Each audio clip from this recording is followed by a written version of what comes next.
It's taken a lot of guts for me to reappear on camera, guys, after what happened last weekend, where I got absolutely shelled on the climb, on the last climb, with a kilometer or less to go. It's intriguing to know how isolated Yates is as well. From the looks of things, I can't see any other teammates. Maybe one at the back. Looks like he's the one who's Look taking at it your up boy every time right here, there Adam. getting shelled. Yeah, and I think for Oh him, my God. I think Yates has That's got this me under right control. there. I'd say every Getting time Yates shelled with a speeds up, freaking kilometer to go, it's just yo. letting Adam do his thing. He just needs to, when he can recover rather than go back. And there's your boy Keegan getting shelled out the back. Now, could I maybe have been a little more mentally strong or suffered a little bit better or not made a stupid mistake trying to enter in the climb way at the back because I thought, oh, it's a climb, I'm gonna totally be all right. Maybe, yes, but the reality is, guys, the margins in this sport are so small now. Everyone is so damn good, and if you make the most slight error, you are out of the game. If you're not taking care of every single detail to get yourself to the best shape at every single race, why even show up? And guys, the reality is, yes, I might not have been in my top shape in this last race, but man, it really hurts to see yourself getting dropped on a climb like that. And that leads me to think, okay, am I really taking care of all the details? Am I taking it as seriously as I could with my diet before this race? Absolutely not, okay? I know that I was a kilo or two heavier than my real light racing weight that I obtained by really taking care of all the details. And guys, that's what has inspired this video. We're gonna go through nutrition, and this is not a weight loss video by any means. This is a video of Keegan Swirbul saying, you know what? Nutrition is one of those three pillars of things that we can do as athletes in any sport to improve. Sleep, nutrition, and doing your training really well. Those are the three pillars, guys. So yeah, I'm gonna go through a bit of my diet. What I'm doing with the idea of not only, hopefully, eating really well to fuel my training, to have my hormones in a good place, to have good proper sleep, to never be miserable with hunger, etc. Give my body all the nutrients it needs to do everything at the maximum level possible, hopefully. As well as, yes, lose a kilo or two, because I know, like I said, the margins are so small. If I were a kilo less, or a kilo and a half less, or 2 or 3 kilos I've been in the past without killing myself, I'm easily in that group with that same power. I'm even attacking, okay? I definitely have a bit of a particular diet. Try and make it a bit more spicy, okay? Give you guys a couple of possible recipes as well for those of you who are, eating this high carb diet, this big training load where you need to eat a lot of food. You can do it without just eating chicken and rice for 50 meals a day, okay? Obviously, nutrition is the biggest thing that we have in our control to try and make ourselves as healthy as possible, aka give ourselves the best chance to slurp in all this training we're doing, to absorb it and become stronger athletes. We're gonna go into it. Diet of your boy Dr. Keegan. We've all seen Abrahamsen, this famous Norwegian rider who's on Strava, and he's uploading crazy stuff with his food intake, 1,000 carbs a day and crazy stuff like that. What is your boy Dr. Keegan doing? Meal number one, guys, just woke up. It's time to show you my world famous Dr. Keegan sweet chocolate rice with eggs. This one, guys, is a quite light meal. Honestly, it's only about 700 calories. It's going to give us a good dose of 110, 120 grams of carbohydrate if you make it the way I make it. And the reason behind having a bit of a lighter breakfast, 700 calories for the regular person is normal or a big breakfast. For me, as a pro athlete, pro endurance athlete, that's actually not that big. But I prefer to eat a far more heavy dinner the previous night before, with the idea of letting my body actually digest all that food, deposit all those carbohydrates into the leg muscles so that I'm actually able to use them the next day. If I get up at 8:30 and I'm gonna leave on my bike ride at 10 and I smash a giant 1,000, 1,500 calories of carbohydrates, we're gonna be digesting that while we're out biking. So it's not ideal. Give your body a lot more time. All we need in the morning really is a light top up, okay? Especially if we're doing a lighter day the day before a rest day, man. You can literally get up and eat a banana, and that's literally all you need. Just need to lightly top up that liver glycogen that we lost during the night. We're not losing any, we're not using any of our muscle glycogen in our legs or our arms while we're sleeping, okay? So at times we don't need to eat a massive breakfast. This is what I have for today, guys. I'm gonna do 100 grams of basmati rice, a little bit of salt, 100 grams of blueberries, a couple of eggs, banana, 100% pure cacao powder, and a little bit of sweetener. And I'll show you guys the final product. Take a peek at this, guys. This is the final product. Excellent taste. Perfect way for me to get up, have a light meal, not something that's heavy on the stomach. It's very easy to digest. I absolutely love the taste. Breakfast done. We have given ourselves a little bit of time to digest, chill out. Not that much because, like I said, we purposely didn't eat a massive heavy meal that's going to require massive digestion. Now, time to get out for training. Today we have 4 or 5 hours, zone 2, quite a chill session overall. I'll show you guys what we're going to be eating. This is the food for the training. Now, in total, exactly 1,500 calories, 300 grams of carbohydrate, guys. Quite a bit, honestly. That's enough for me, assuming that I'm gonna be riding zone 2 quite relaxed today. That is going to be enough for me to do 4 hours, and I'm going to eat that regardless of how I feel, because we all know some days maybe you go out and you're just not really that hungry. You don't feel like you need it. Don't get stuck in that trap. We're committing to eating this food, which is gonna be sweet. I love this stuff. That's amazing. I love it. But we always are thinking about tomorrow, the next day. How is that going to, if we go out and we say, we're not hungry today, I'm just gonna eat half of this, and we come back and we have a 3,000, 3,100, 200 calorie deficit on the ride. Way too much, okay? That's going to negatively affect our training tomorrow. So I'm going out. I know I'm gonna eat all of this food right here.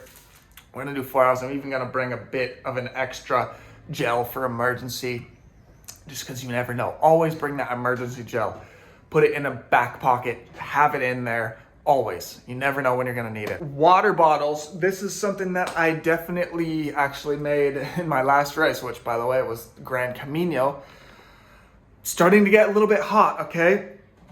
On the Queen stage, I made a big mistake and ended up ruining my entire stage, completely cramps in my arms and all this crap. Anyway, it was about 75, 80 degrees. Here we are in April, body's not used to the heat yet. Basically, I took only water and beta fuel during that stage. No salt at all, basically, at all.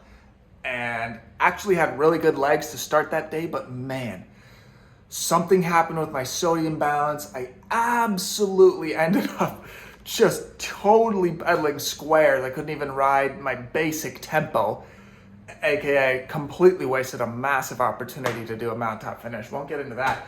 So now what I like to do, instead, I'm someone that doesn't like to really drink sugary stuff on the bike just because I prefer to eat it, and I think it absolutely whacks your teeth to have that sugar caked on your teeth all day. So what I like to do is make my own little bottle of stuff here. I just put a little bit of, lemon concentrate in here. Really simple, just this. A little bit of sweetener and a bit of sea salt, okay? That's my mix. Keep those electrolytes up, it's super important. Now that the summer is coming, we gotta have that in mind, guys. It's not necessary to always go out and spend tons of money buying a certain brand that's expensive, etc. We can make this stuff most of the time in our home. As you can see with my food here, normally I'll be honest, this is my team sponsor and these are great products, but I don't have unlimited product by any means. Those are just some that I had in my backpack after a race that I had after a stage. Normally when I'm training, I'm eating these and just gummy bears from the store. Meaning, yeah, it might not be totally ideal to eat that stuff. If we had SIS or Edix Unlimited Sports Food Nutrition, I'd prefer that because it probably does hit better. It works better with the body, etc. But for those of us that do not have that unlimited supply, don't be afraid to just eat junk food straight up, aiming for high carbohydrate. Try not to eat stuff that has a ton of fat. For instance, these I've spoken of these before. They are my soulmate, okay? Look at this. 100 grams gives you 66 grams of carbohydrate, only 9 grams of fat, okay? Very little. That's comparable to any sports bar out there, but they taste absolutely heavenly. So, find some good products that you guys like. Don't be afraid to eat that type of stuff by any means. It's gonna do the job very similarly. Maybe not for a race, but for training, totally cool. That's what I like to do, guys. So we're gonna get ready and hit the road. Without a doubt, the best moment of my day. I freaking love these things, yeah. Just walked home in through the door after training. Number one step, get something simple carbohydrates down the tank immediately. I prefer banana today just because it's what I have around. I like bananas, whatever. This is where we can take advantage of a little bit of a junk food morsel, okay? Something pretty high carb. I'm even talking in the past, I've done like an ice cream cone, like one of those little ice cream cones, something to get the blood sugar up when we're, jumping in the house. We don't maybe have the food ready, prepared, and we might be eating lunch in 30 minutes or something after the shower. Get something in the system right away, something quick. Let's munch it. So training done, 4.5 hours, 4,200 kilojoules burned on the bike. We ate all of our food that we pre-planned and pre-packed from those 1,500 calories in total, 300 grams of carbohydrate.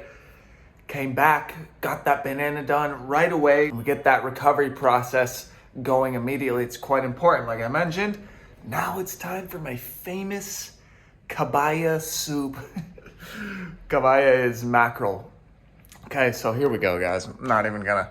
This basically is tomato sauce. I put my fish in, my mackerel, a little bit of other spices, etc.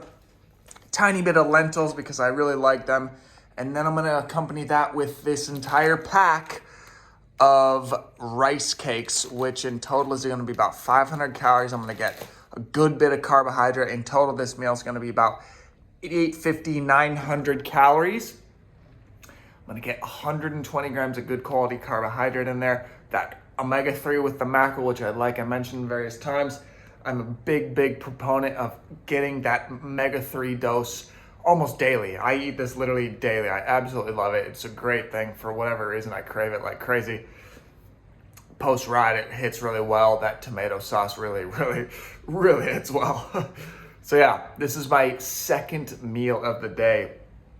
And right, so coming off the bike, we're, in a humongous calorie deficit, and we're gonna go into a little bit the later meals of the day, how we're gonna make up a bit of that deficit so that we don't go to bed with a 2,000 plus calorie deficit, which would be a big red flag for us to do. Welcome back, guys. 7:30 here. It's time for our first kind of dinner meal. And I will probably end up eating 2 of these because, like I said, we are still running a massive deficit. I'll show you guys what I'm cooking up here.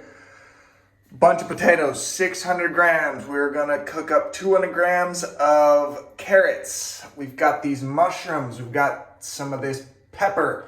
We're gonna make a little omelet. We're also going to chuck a bit of guacamole in there as well. This, guys, is a typical very high residue meal. What does that mean? High fiber. And I've mentioned this in the past before. We need at times to be careful with a massive high fiber meal. This meal, and I'll show you guys at the end, is going to load up into a giant bowl, and it's gonna look like I'm eating 5,000 calories because it's so big. But in reality, it's a lot of fiber. It's gonna leave me with a lot of residue in my stomach, but not that much energy, okay? A lot of vegetables. Those aren't really giving us terribly amount of carbohydrates. So we need to be careful and cognizant of how much carbohydrate are macros, the macronutrients that we really need as athletes. Am I getting those carbohydrates? In this meal in particular, I'm easily going to be getting 120, 130 grams of good quality carbohydrate. My good proteins, that's less of a factor for me because I always get that protein in. Anyway, keep an eye on that. If tomorrow I were doing a high intensity session, a session where I really wanted to be good, or a race, obviously, where you don't want that residue in your stomach because it can make you weigh a lot more. It can give you a false sense of just bloatedness and heaviness that you don't want in the race. If I were doing something like that tomorrow, I would cut out a lot of this fiber, go for more simple carbohydrates, rice, pastas, bread, stuff like that. But today, because I'm gonna be doing another quite low intensity ride tomorrow, and I am, like I say, in this period where I'm trying to cut a bit of weight. I want to have that feeling of fullness and obviously not eat 50,000 calories in a meal to get that feeling of fullness. So we're loading it up with fiber. It's gonna be a good meal. In total, this entire bowl is under 1,000 calories. It's about 900 calories, believe it or not. That's what I mean when I say residue. There's a lot of food in here, but it's a lot of fiber, so that does not really count when it comes to filling up our muscle glycogen right there. That's where we want these carbs to go, guys. Scope those. All right, almost 10 p.m. and the hunger has arrived, guys, again. And this is exactly what I was saying. I'm still running on the day over, at this moment, over a 2,000 calorie deficit. So, something I've done many times in the past, say, I want to lose weight. Let's go to bed and have a massive deficit. We'll get a ton of calorie deficit done in one day.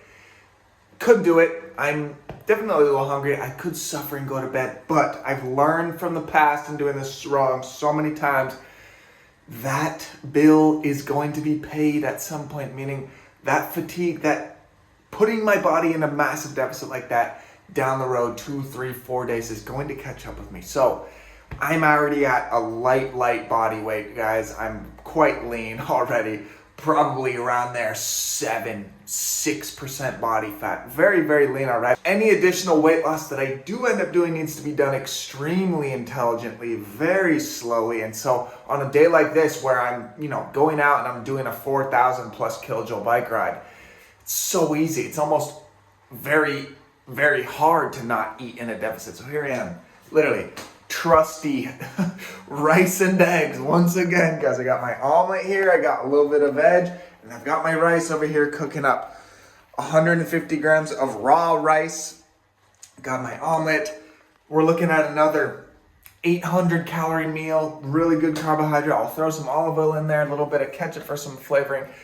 This is gonna help me sleep. Yeah, it's maybe not the most glamorous dessert meal, guys, but let's be real. Like I said, I'm checking in. I'm not gonna be a pro biker for many more years, if any more years, unfortunately, the way things are looking now. So we gotta lock in. Yeah, I'm not gonna be eating rice for my dessert my whole life, but for now, it's going to help me sleep better. It's gonna help my recovery tomorrow. It's worth it for me. Last bit of food of the day, guys. Of course, before bed, the 2 kiwis and my magnesium bisglycinate, which both things are very, very, very beneficial to sleep well. I'm a big, big fan. I definitely notice when I take both of those, and when I don't, I do not sleep as well, straight up. So that is the last bit of food that I'm taking today, guys. Finish tally of everything, guys, to sum up how many calories, how many carbs we've eaten in the entire day. Calories burned as well. In total, 5,300 calories eaten in total, which is a lot. That's a lot, considering that I definitely at no point was feeling like, oh my God, I'm stuffed. I was hungry, if anything else.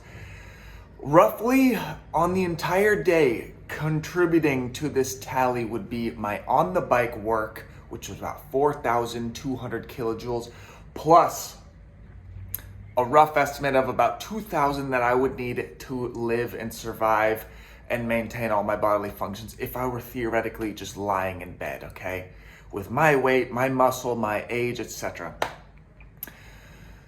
6,200 calories. So that literally leaves me with a deficit on the day, even eating 5,300 calories of close to 1,000 calories, guys. Not bad, exactly in that range that I want to be, because I ate a lot of carbohydrate, which for me is very important to maintain everything stable and hopefully healthy. The protein, I don't even track it, because when you're eating 5,000 plus calories, you're absolutely going to be getting enough protein in. The fats, I tried to get some good avocados in. I tried to get a bit of olive oil in for those fats. Very important to keep that testosterone functioning well, all the hormones in check. So guys, it's a lot of food. It's a lot of food. I had a good time eating it. I hope you guys were able to take some at least entertaining moments from this video. I know it wasn't the most exciting thing to see, but This is the reality of what I am eating as an endurance athlete, a full-time endurance athlete. It's a pretty repetitive diet. I do eat very, very similarly every day. And yeah, it's, like I said, it's not gonna be like this forever. It's worth doing it and worth taking all the boxes trying to do it well. Hope you guys enjoyed the video. Anyone who is looking for a cycling coach, as always, I say it on here, please reach out. I operate off a sliding scale price-wise. We can come to an agreement. I'm not looking to get rich off coaching, and I'm not looking to steal the money of people who don't have thousands to spend on coaching. Shoot me a message, guys. I'll leave my email here. Thanks for watching the video, and we'll see you in the next one. Peace out.